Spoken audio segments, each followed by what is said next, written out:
En las últimas horas, el candidato presidencial Franco Parisi ha sido comentario obligado para muchos chilenos, pero claramente no por sus propuestas para el país, sino por una delicada situación judicial que está enfrentando. La noticia causó impacto. Franco Parisi tendría una deuda que superaría, escuche bien, los 300 millones de pesos por pensión alimenticia. Ayer, la abogada de la expareja del candidato, Marisol Valladares, dio más antecedentes. Yo creo que esta pensión en rigor excede los 300 millones de pesos en deuda de alimento. Así, el término papitos corazones nuevamente ha dado de qué hablar. ¿Sabía usted que, según datos del Poder Judicial, en Chile, el 84% de las pensiones alimenticias se encuentran impagas? Por este motivo, hay un proyecto de ley que ya se aprobó en la Cámara de Diputados y se encuentra en el Senado, cuyo propósito es la creación de un Registro Nacional de Deudores Alimentarios. Con este tipo de información centralizada se pretende lograr mejoras al sistema.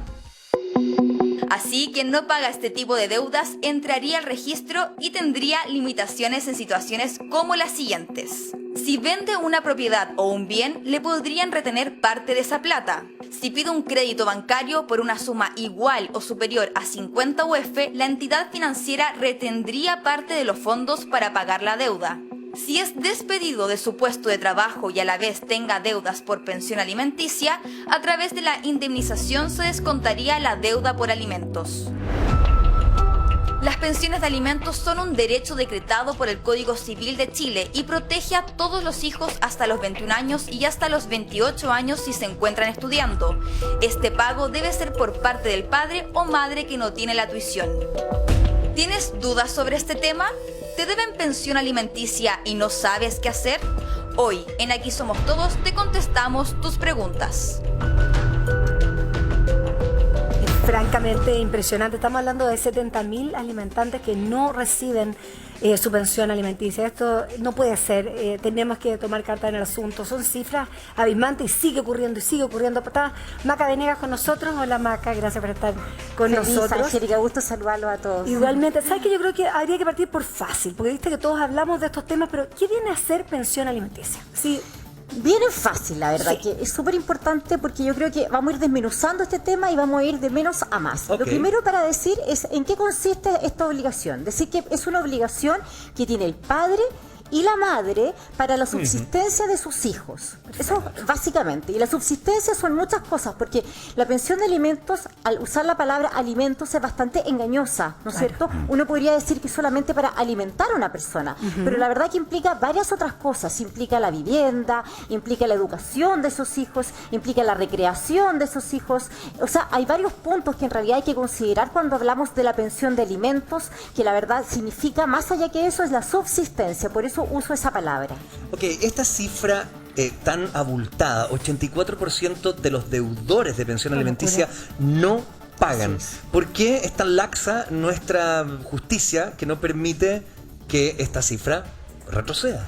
Sí, la verdad que la pregunta es por qué es tan ineficiente el sistema en realidad, porque yo creo que acá hay muchas madres y padres también, porque hay que decir que, recordar que esta es una obligación de que el padre o madre que no viva con los hijos, por lo tanto puede ser que también exista el caso, que es obviamente muy minoritario con la cantidad de madres que están a cargo de sus hijos, que haya padres que están a cargo de sus hijos y también pueden, ¿no es cierto?, recibir esta pensión de alimentos de parte de la madre. Pero lo cierto es que cualquiera que sea el caso, lo cierto es que hay muchas demandas de alimentos. Lo vimos, de hecho, el año pasado a propósito del retiro del 10% de la AFP. Quedó esta cifra negra en evidencia, este 84% de falta de pago de pensión de alimentos. ¿Y qué vemos con eso? Resulta que hay muchas demandas por alimentos, pero el problema es que el sistema es muy ineficiente porque las medidas de apremio son muy ineficientes y finalmente no logran compeler a este obligado, que es el alimentante, para que finalmente cumpla con esta obligación. Ya. ¿Y cómo se solicita? Porque me imagino a alguien que nos está viendo y quizás no sabe exactamente a dónde acercarse, qué hacer exactamente. A ver, es súper importante. A ver, primero, decir, ¿quiénes en el fondo tienen derecho a los alimentos? Ya lo decía la nota. La verdad que lo tienen, es un derecho para todos los hijos, sin distinción. Ya. Eso es súper importante decirlo. hasta los 21 años. Recordemos que la mayoría de edad son los 18 años y muchas veces creen las personas que, por lo tanto, este derecho dura hasta la mayoría de edad. No, es hasta los 21 años. Y es hasta los 28 años si es que los hijos se mantienen estudiando. ¿Cómo hacer este trámite? Este trámite, cuando en el fondo el hijo está reconocido, que ese es otro punto que es bastante relevante señalar, porque los hijos deben estar reconocidos. Muchas veces me consultan y me dicen, Maca, mi hijo, la verdad que yo le puse el apellido en el registro civil, pero no está reconocido por ese padre. ¿Puedo yo entonces entablar un juicio de pensión de alimentos? Y la respuesta lamentablemente que es no, porque ese niño, niña o adolescente tiene que estar reconocido. A ver, expliquemos eso aquí muy bien, porque supuestamente ya no existen hijos ilegítimos en nuestro Así país. es. Entonces, ¿cómo? Lo que pasa es que, a ver, una cosa es que no existan hijos ilegítimos, pero para que nazca la obligación, ese hijo tiene que tener una filiación paterna determinada. Ok. Y ese es en el fondo, ese es el punto. Entonces, finalmente necesitamos que ese niño, niña o adolescente tenga un padre determinado contra quien dirigir la acción. Ok. Y por lo tanto la acción, ahora respondiendo a la pregunta de la Angélica, que era ¿cómo lo hago? La verdad que los alimentos son una materia de mediación obligatoria. Por lo tanto, lo primero que tengo que hacer es ir a un proceso de mediación. La verdad que hoy día está súper tecnológico todo esto. Yo creo que a propósito de la pandemia, la verdad que hay páginas de mediación, hay Mediación Chile, hay un montón de páginas donde uno puede solicitar incluso telemáticamente a través de un correo en el fondo una mediación entregando los antecedentes de ese padre que le van a escribir, de ese padre o esa madre, que le van a escribir en el fondo y le van a citar una mediación. Esa mediación incluso puede ser por Zoom, por alguna plataforma, y si esa mediación se frustra, me legitima para yo presentar una demanda de alimento en un tribunal de familia. Nos va quedando muy claro cuando son las 16:45, pero tenemos preguntas de nuestra audiencia que llegan a través de nuestras redes sociales. Dice, Lucía nos comenta, buenas tardes, una consulta. El padre de mi hija me pidió una rebaja de pensión ya que debe pagar 3 pensiones de alimentos. ¿Cuánto es el mínimo por hijo? ¿Hay algún tope? Él me ofrece 60, me imagino 60.000 pesos. Claro. ¿Eso es lo que corresponde? Muchas gracias. Sí, esa pregunta yo se la agradezco mucho a Lucía, porque la verdad que el tema del monto es, yo te diría que finalmente lo que hay que ir a probar a un juicio de alimentos. ¿Qué es lo que hay que probar en un juicio de alimentos? Voy a ir un pasito más atrás para que nos entendamos. Lo primero que hay que probar es lo que decía antes, que existe una afiliación, ¿no es cierto? Que hay un vínculo de parentesco entre el obligado y en el fondo el alimentario, que sería el hijo o la hija. Y luego, ¿no es cierto?, ¿cuáles son las necesidades de ese hijo y las capacidades económicas de quien va a proveer esos alimentos? Ajá. Por lo tanto, a la pregunta, la verdad que hay que mirar caso a caso, son antecedentes distintos, pero hay mínimos y máximos que establece la ley. Los mínimos, hay que fijarse en el ingreso mínimo de nuestro país. A partir del 1 de mayo de este año, el ingreso mínimo es de 337.000 pesos. No sé si quieren que use la pizarra o... A la vuelta comercial en Maca, de hecho. A la vuelta comercial. Vamos Tenemos a seguir pizarra, conversando. Tenemos, entonces, consideración al sueldo mínimo, que son 337.000 pesos. Si es que la mujer tiene con ese hombre, ¿no es cierto?, un solo hijo, es el 40% el mínimo.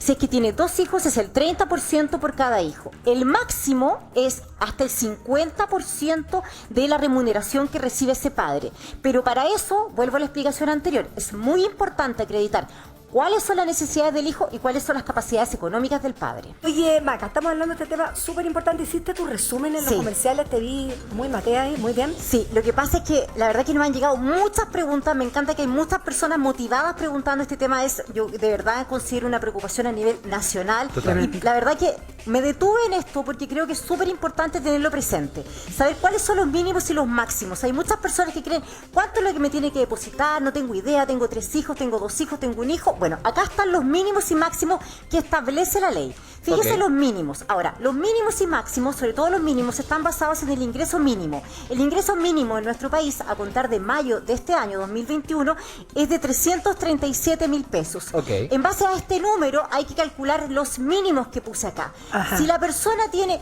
un solo hijo, correspondería entonces al 40% de este ingreso mínimo, que equivale a 134.000 pesos y fracción. Ya. Luego, si la persona tiene 2 o más hijos, sería 30% de este ingreso mínimo, que sería, ¿no es cierto?, 101.000 pesos. Ahora, ¿esto tiene un límite? Sí. tiene un límite, tiene un máximo. ¿Cuál es ese máximo? Es este 50% de qué? El 50% de lo que obtenga, la remuneración que obtenga o el honorario que obtenga ese padre o madre que está obligado al pago de la pensión de alimentos. Ok, por eso tú comentabas, Maca, que hay que analizar caso a caso. No todas las personas ganan el ingreso mínimo. Entonces, Exacto. si una persona gana 1 millón de pesos, tenemos que aplicar esa misma tabla, en este caso, 40, 30, dependiendo si es un hijo o 2 hijos o más. Lo que pasa es que ahí viene el tema interesante. ¿Ya? Estos son como los destes en el fondo. O sea, Ok. este es ¿Ya? el deste cuando no sabemos, por ejemplo, cuánto gana en el fondo un padre que está siendo demandado. De hecho, esto sirve mucho para fijar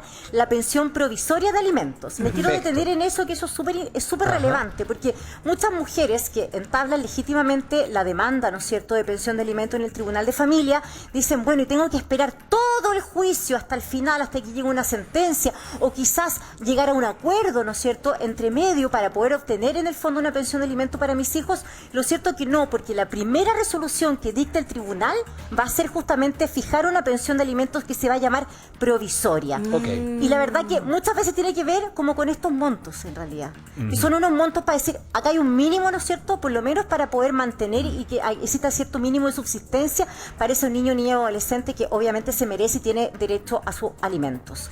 Y este 50%, a tu pregunta, Sergio, que tú me dices, pero si el padre gana, ¿no es cierto?, 1 millón de pesos, en el fondo, por lo menos ya sabemos que el máximo no va a poder ser más allá de 500.000 pesos. Claro. Ahora, habrá que ver cuántos hijos tiene y cuántas son las necesidades de esos hijos. Yo siempre recomiendo para todos los que quieren entablar primero la mediación y luego la demanda de alimentos, es que hagan una planilla o agarren un cuaderno y pongan todos los gastos de los hijos. Tan simple como eso. Primero, por ejemplo, esto es bien importante. Sí, sí, Yo sí. hablé que los alimentos eran, por ejemplo, la vivienda. Si en la casa viven, voy a poner el ejemplo más básico, una mamá y su hijo, 2 personas.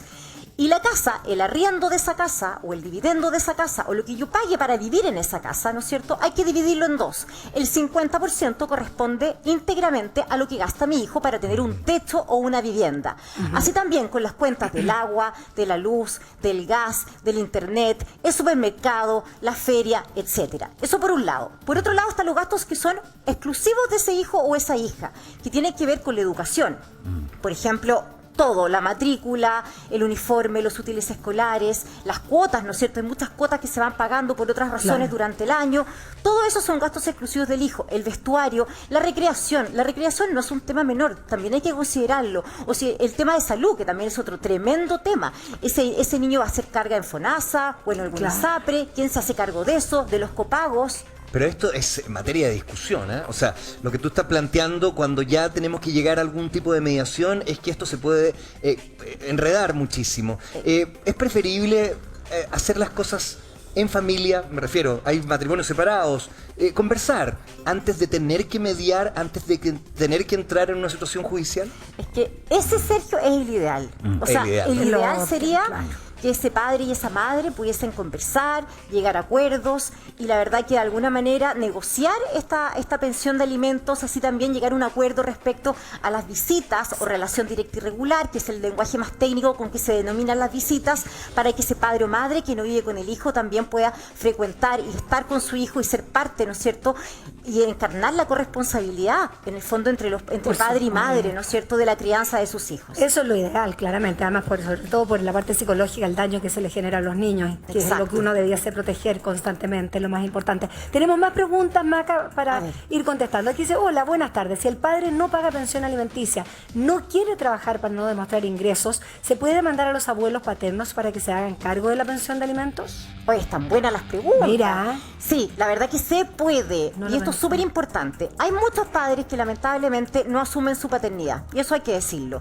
Y por lo tanto no consideran esta obligación como una obligación relevante. No quieren trabajar y muchas veces lo hacen adrede, que eso es lo más doloroso finalmente. No lo hacen justamente porque quieren evadir esta obligación de pagar alimentos. Entonces pasa justamente lo que nos pregunta nuestra amiga. Y entonces, ¿existe la posibilidad de demandar a los abuelos? Sí, existe. Pero primero, porque la obligación para los abuelos es una obligación subsidiaria. Por lo tanto, primero hay que demandar a ese padre que no quiere trabajar y en el fondo, una vez que se acredite que efectivamente no tiene cómo pagar, la acción puede ir en contra de los abuelos para que se hagan cargo entonces de pagar los alimentos para su nieto o nieta.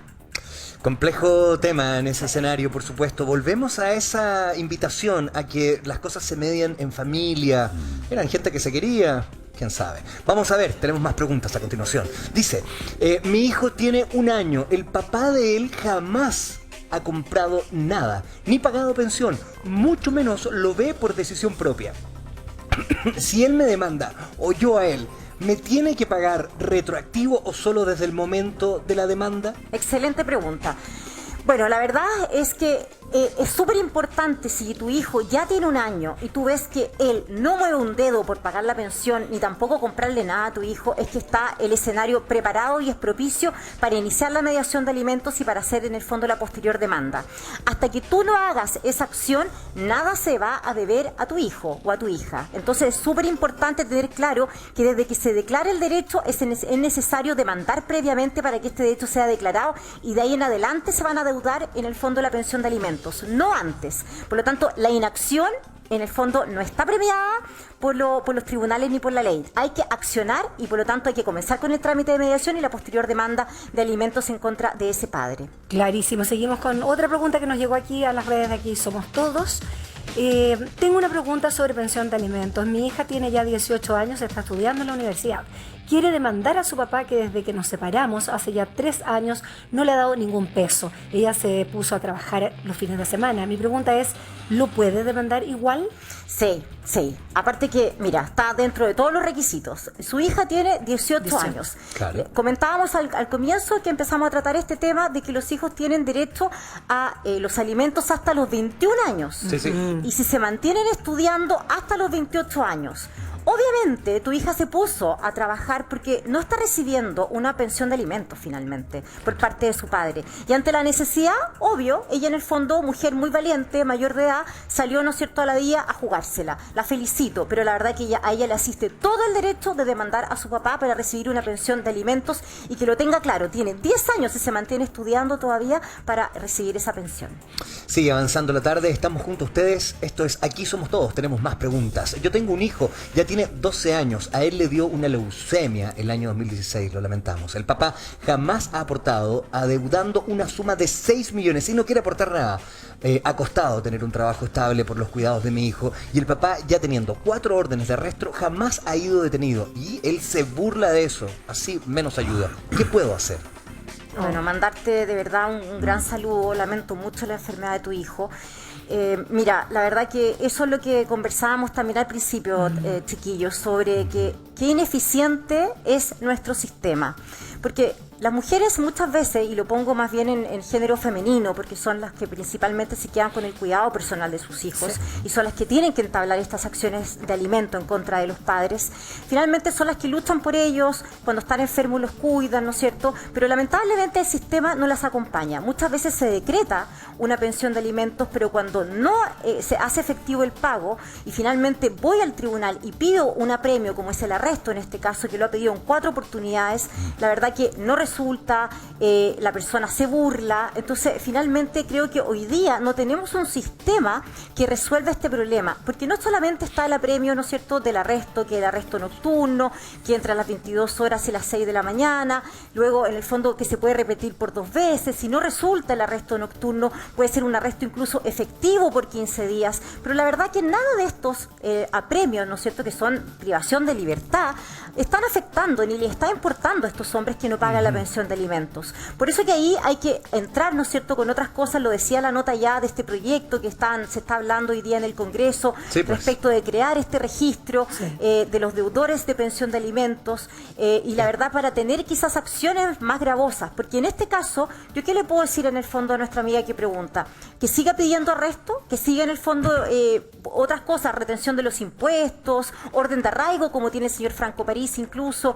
La verdad que esos son los apremios que tiene nuestra legislación hoy día, pero ni nada da abasto. Le enviamos mucha fuerza porque además esa madre no puede estar trabajando porque tiene que dejar todas sus labores de otro lado para poder estar con su hijo todo el tiempo que amerita un niño con un tratamiento y con una enfermedad oncológica.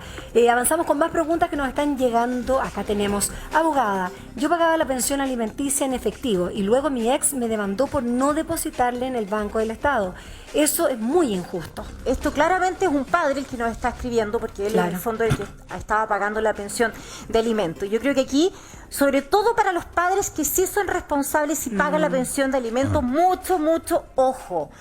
¿Cómo se paga la pensión de alimentos? En general, cuando está dictaminado por un tribunal, el tribunal ordena a la mujer abrir una cuenta corriente en el Banco Estado para estos efectos, específicamente para depositar la pensión de alimentos. Por lo tanto, la pensión de alimentos debe, y escúchenlo bien, debe pagarse a través de esa cuenta del Banco Estado. Cualquier pago que se haga por fuera no va a ser considerado y efectivamente va a devengar, ¿no es cierto?, una deuda en esa libreta, porque la madre puede pedir al tribunal que se liquide la deuda y exhibe entonces esa libreta del Banco Estado en donde efectivamente no van a aparecer los depósitos, porque él pagó en dinero efectivo a la madre y obviamente la madre no le va a dar un recibo, ¿no es cierto? Pero además, más allá del recibo, lo que finalmente el tribunal va a considerar va a ser lo que está o no depositado en esa libreta del Banco Estado. Así que el que paga mal, como hay un eufemismo legal que dice el que paga mal paga 2 veces. Exactamente, así es, pero es importante aclarar eso, porque imagínate, Banco Estado, hay que tenerlo clarísimo.